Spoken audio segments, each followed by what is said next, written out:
Elodie Pou sur Rire et Chanson. Chère Elodie, ça y est, ma copine Géraldtrude a eu le chihuahua qu'elle voulait depuis des années. Qu'est-ce que c'est que ça? Il est immonde. Il est tout petit, il sent mauvais de la bouche, il fout des poils partout. Faudrait peut-être apprendre à ce chien les bonnes manières. J'ai jamais compris pourquoi les gens aiment ces saletés de tout petits chiens. Un Doberman ou un berger allemand, c'est quand même plus classe, non?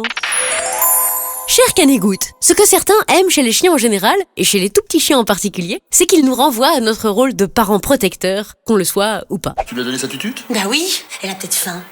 Le chien nous aime quoi qu'il arrive, on s'en occupe, on pourvoit à ses besoins, on l'aime en retour, on lui achète des jouets. Canaille, regarde. Oh, t'es jolie comme ça.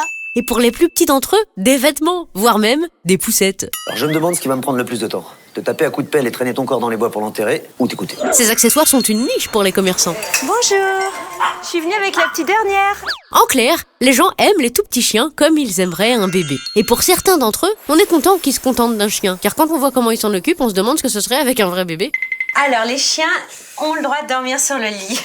Et puis, c'est hyper difficile de mettre une robe à un Doberman. Et de faire rentrer un berger des Pyrénées dans une poussette.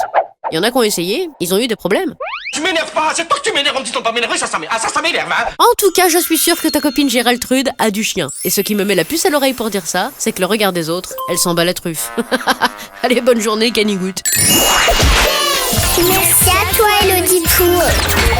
Rire et Chanson.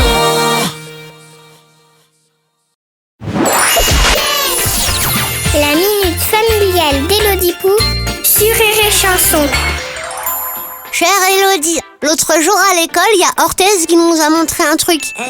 Salut. Il avait piqué la carte de sa mère pour acheter des bonbons, le fou. On a bien rigolé parce qu'il s'est trompé, il a piqué la carte vitale. La carte vitale, c'est comme les billets de Monopoly. C'est joli, mais on peut pas payer avec. Je me suis demandé, chère Elodie, vu qu'elle est vitale cette carte, est-ce que si on la perd, on meurt? Cher Sécu, ne t'inquiète pas, il n'est pas vital de posséder la carte vitale. C'est pas simple, mais j'ai compris. Elle sert juste à dématérialiser toutes les feuilles de soins et donc à sauver l'équivalent de la forêt amazonienne chaque jour. C'est pas faux. De même, posséder une carte de réduction ne te rendra pas plus petit. Et mon ex, bien que possesseur de nombreuses cartes de fidélité, ne s'est jamais gêné pour rendre grâce à de nombreuses collègues de travail, si tu vois ce que je veux dire. Votre explication ne me suffit pas. En revanche, si tu perds ta carte vitale, enfin si la maman de Orthez ne la récupère pas, elle devra, après chaque acte médical, envoyer un papier à la caisse primaire d'assurance maladie qui la transmettra à qui de droit, qui ne la remboursera pas parce qu'il manquera le deuxième volet de la troisième case du papier bleu. Oui, bah faites pas. Si vous avez pas ce documentaire-là, vous pourrez pas vous faire rembourser vos frais médicaux. La maman d'Orthez fera alors réclamation et devra joindre le service des réclamations à 12 € l'appel après le bip sonore. Votre temps d'attente est estimé à 3 minutes. Puis elle abandonnera, après avoir patienté pendant 18 minutes pour se faire raccrocher au nez. En fait, cette carte est bien vitale, mais pour nos santé mentale. Allez, bonne journée, Orthez.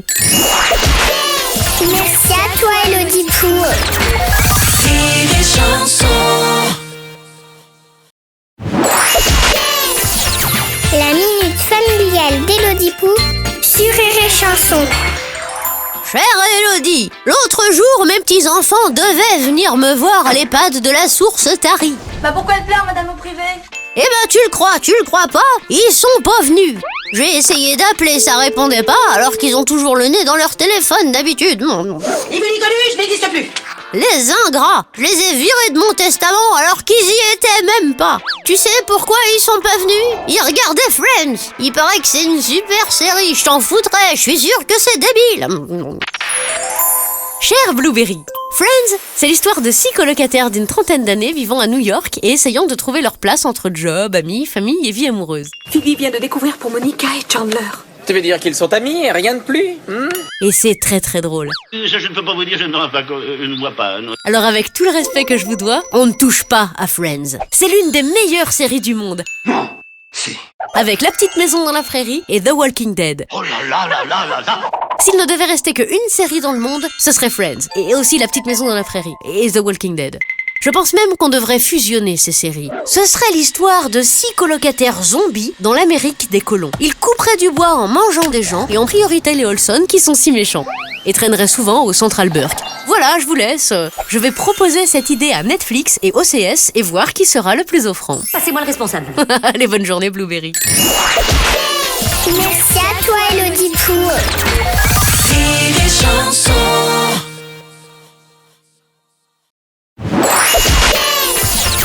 La minute familiale d'Elodie Pou sur Rire et Chanson.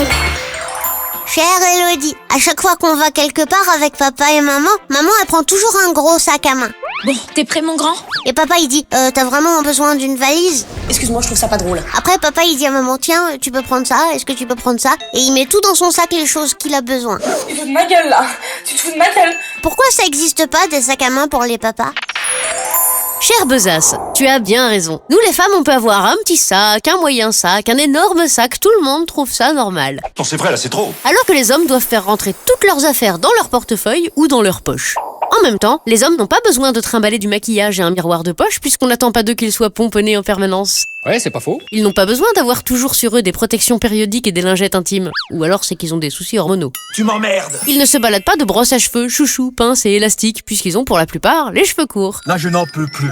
Je suis en bout du rouleau.